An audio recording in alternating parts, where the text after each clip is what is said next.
Why these colours? Why that green stripe?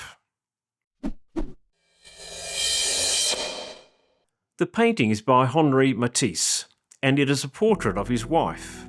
The painting is called variously Madame Matisse, the Green Line, or even the Green Stripe. Matisse painted it in 1905 in his Fauvism style.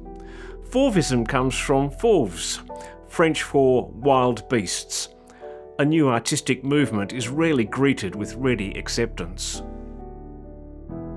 The idea of a portrait from antiquity has been to describe a face in paint such that it was considered to be a likeness. Before photography, it was the only way to show a face over time or distance. Various monarchs would seek a bride from a royal family from afar and would rely only on a portrait to guide them as to whether the face was suitable. For example, King Henry VIII sought a picture of Anne of Cleves and her sister Amalia to help in his decision between them. He sent the artist Hans Holbein the Younger to bring back a couple of pictures and asked that they not be flattering, just true to life.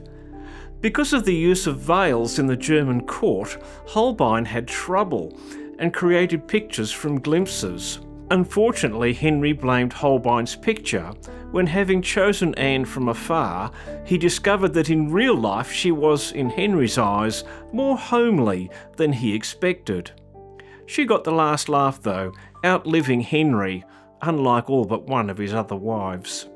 Despite photography, the portrait remains a means of getting across the essence of a person.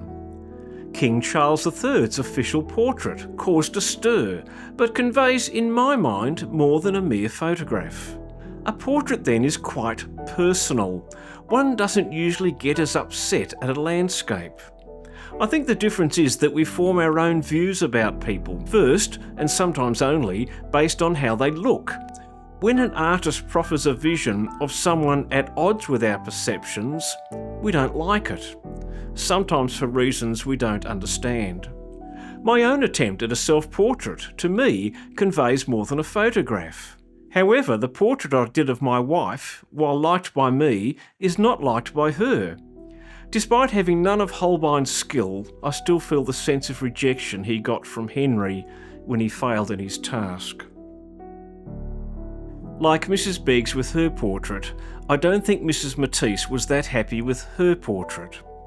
One critic, Gillette Burgess, went so far as to say in 1910 that the green stripe was Matisse's punishment of his wife, that compelled the viewer to see her in a strange and terrible aspect.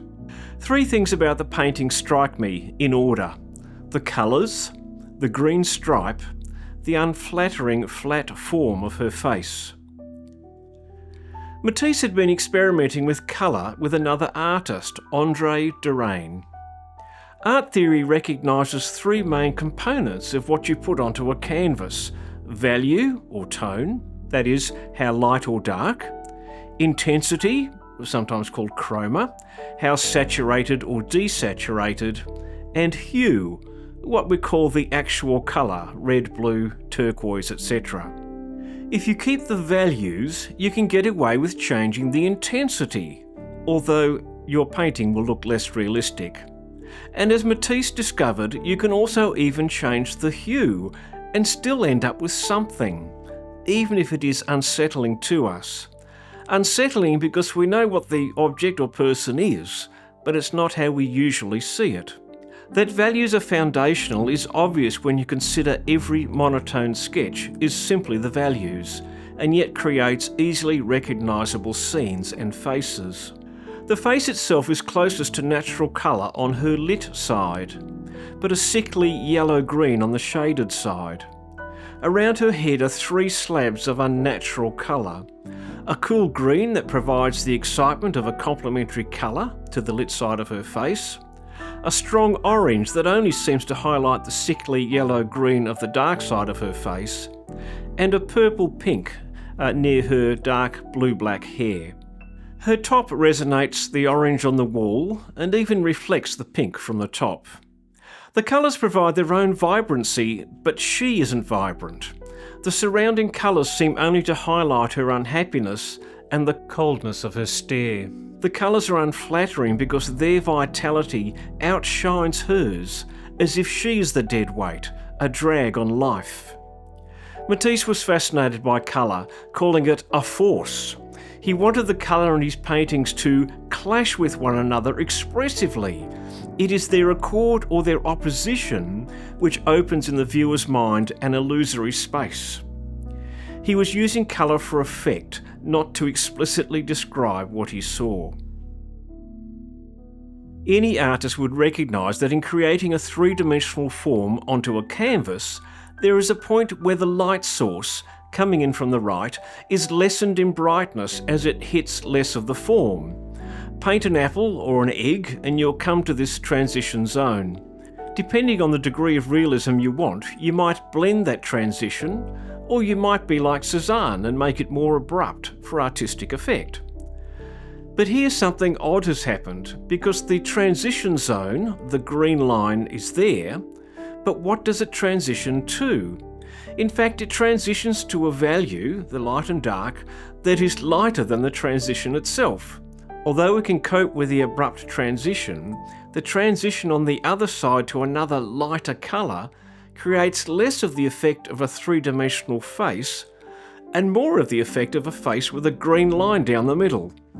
Not only is it not quite right, but it serves to flatten her face, making her seem less of a person and more of an object. No wonder some critics saw it as a punishment of Mrs. Matisse. But what was it that Henri Matisse intended here? Well, of course I don't know, but I can tell you what it says to me. The green stripe divides her. It doesn't help to define her three-dimensional form, rather it splits her into the warm glowing public side and a stern, uncaring, more hidden persona. He was having marriage problems and knew her public and private personas, or at least thought he did, certainly enough to have passed judgment. In no way could this be seen as a flattering portrait. Her eyes are vacant, almost dead, but still possessing an intensity that says, "Don't cross me." The slight tilt of her head looks annoyed. Have you finished yet? The two-sided face, created by the unnatural green stripe, seemed to me to be like a judgment on her. Along with her cold eyes, her mouth is hard, uninviting, judging back. If a portrait is intended to capture the soul of the subject, and look at this one, Janet, by Archibald Colquhoun, and see how you can see into the personality of Janet, feel a certain thoughtful melancholy. Then what is this? For all the flatness of the depiction, for all the unnatural colours and the jarring green stripe, it turns out that he has captured something. Something he saw at least. Because this painting is not unflattering in the warts and all painting style that Henry VIII wanted, but it's unflattering in that Matisse has captured something deeper and uglier about his wife. Whether he was reading her correctly or not, he is showing us that there is more to us than just the warm public side we might show. We are all deeper, all more complex. If Matisse had it right, maybe it was not something Mrs. Matisse wanted the world to see. And if he was being unfair in his judgment, she would have been even more annoyed. It's rare to get upset about a photo in the same way. There will always be a place for the painted portrait. Well, portraits are often controversial. In Australia, we have the Archibald competition, which is a portrait painting competition, and it has actually two prizes. It has the main prize, which is often controversial, and it has the packing room prize, which is the painting chosen by those who unpack and hang the paintings, which often tend to be more based on realism. But I'm not sure how they would have gone with Henri Matisse's painting. I'm not sure they would have chosen it in 1905. Well, look, like and subscribe, of course, and see you next time.